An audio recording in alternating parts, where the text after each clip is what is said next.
চলো আজকে আমি আমার মেকআপ ক্লাসের কিছু কথা তোমাদের বলি। কিছুদিন আগে একজন আমাকে মেসেজ করে যে দিদি তোমাকে আমার ভীষণ ভালো লাগে, তোমার প্রতিটি কাজ আমি দেখি, আমার খুব ভালো লাগে তোমাকে। আর সব থেকে যেটা আমার বেশি ভালো লাগে সেটা হলো তোমার মেকআপ ক্লাসগুলো। আমি সমস্ত ক্লাসগুলোকে ফলো করি এবং যেটা জিনিস আমি দেখেছি যে তুমি খুব কম স্টুডেন্ট নিয়ে ক্লাস করাও। কি সুন্দর তুমি সব স্টুডেন্টদের হাতে ধরে কাজ শেখাও। কিন্তু আমি আরও অনেক জায়গায় দেখেছি ক্লাসে অনেক বেশি স্টুডেন্টদের নিয়ে ক্লাস করাই, যেটা তুমি করো না। এটা আমার খুব ভালো লাগে। থ্যাংক ইউ পূজা, এত সুন্দর একটা মেসেজ আমাকে করার জন্য। আসল ব্যাপারটা হলো আমি নিজেই লিমিটেড স্টুডেন্ট নিয়ে ক্লাস করাতে ভীষণ ভালোবাসি।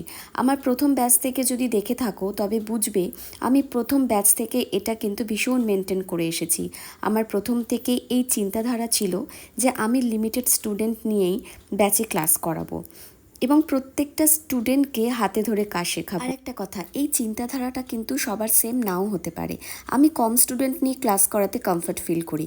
আমি মনে করি যেসব স্টুডেন্টরা আমার কাছে ক্লাস করতে আসে তারা পুরোপুরি জিরো নলেজ নিয়ে আসে, তাদেরকে পুরো হাতে ধরে কাজ শেখানোটা কিন্তু আমার দায়িত্ব। আর এই ক্লাসটা বেসিক থেকে শেখাতে হয় স্টুডেন্টদের।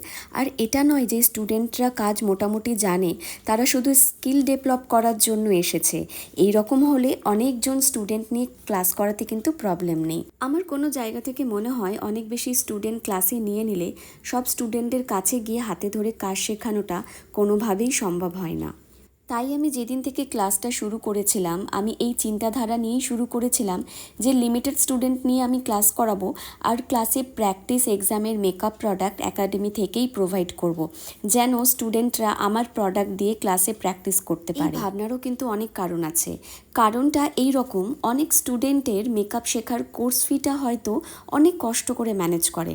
তাকে যদি আবার বলা হয় প্রোডাক্ট কিনে নিয়ে ক্লাসে আসতে হবে, তবে হয়তো তার স্বপ্নটা পূরণ হতো না। তাই সেই জায়গা থেকে আমি যদি একটু সাহায্য করি তবে মেয়েটির স্বপ্নটা পূরণ হতে এবং মেকআপ শেখার যে স্বপ্নটা সেটা কিন্তু পূরণ হয়।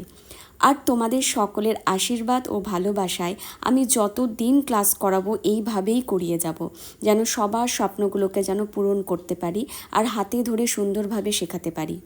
আর লাস্টের দিন যখন সবার মুখে হাসি মুখটা দেখতে পাই যে সবাই ভীষণ হ্যাপি এবং সবাই একই কথা বলে জিরো নলেজ নিয়ে এসে এতটা কাজ শিখতে পেরেছি ম্যাম, সবটাই তোমার জন্য। বাস আর কি লাগে একটা টিচারের জন্য, এই কমপ্লিমেন্টটাই সব থেকে বড়। এই হাসি মুখটাই আমি দেখতে চাই, সবাই যেন খুব ভালো মতন কাজ করে, তবেই আমি লাইফে সাকসেস।